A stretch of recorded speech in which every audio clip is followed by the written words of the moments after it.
On the way home from Aunt Jane's, the Boxcar Children drive by a beach with a lighthouse. They notice the lighthouse is for sale. Grandfather immediately decides he's going to buy it and live there for a few weeks. Okay, Grandfather is crazy impulsive. How does this guy keep his job when he goes on impromptu vacations all the time?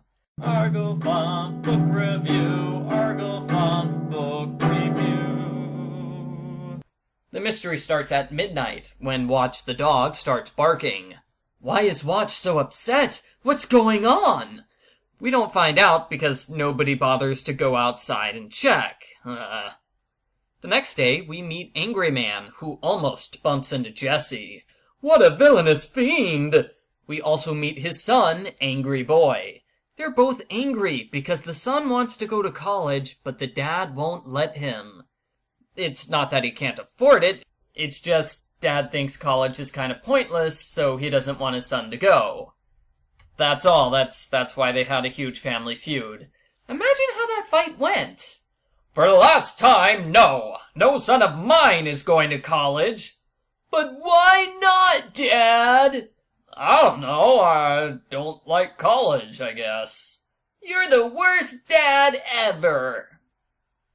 Both Angry Man and Angry Boy were mean to our heroes that one time, so obviously the entire mystery centers around them. Watch barks at midnight again. This time Jessie looks outside. The dog is barking at somebody inside the abandoned house next door. The kids find a college science paper by the house, so we know Angry Boy's involved. This continues for about a week. The culprit sneaks into the house at midnight, and the dog barks his head off until the culprit leaves 10 minutes later. A normal person would go outside and confront the trespasser at some point. But not our heroes. They decide to ignore the situation and go back to sleep. Eventually, the Boxcar Children decide to look inside the abandoned house that the culprit is using. It's full of science equipment and seaweed. They deduce that Angry Boy is the culprit, and he's trying to create some kind of edible seaweed. It's a good deduction, but I can't help but notice that we're on page 50, and our heroes have had 4 separate conversations about Angry Boy. For the record, they've only met him once. Maybe they should stop obsessing over strangers? The town has a big chowder dinner every year. Angry Boy is the chef. His name is revealed to be Larry Cook, which is a hilarious joke because Cook cooks chowder! That's the sort of clever name pun you can expect from these books. The Aldens volunteer to help Larry cook the big dinner, and he starts to morph from Angry Boy to Nice Boy. But Larry gets mad again when a stranger shows up and talks about college.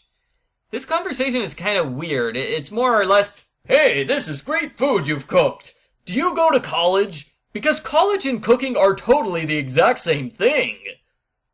The next chapter, Violet is attacked by mosquitoes. Her face swells up, and they ask Larry to help put screens on all the windows.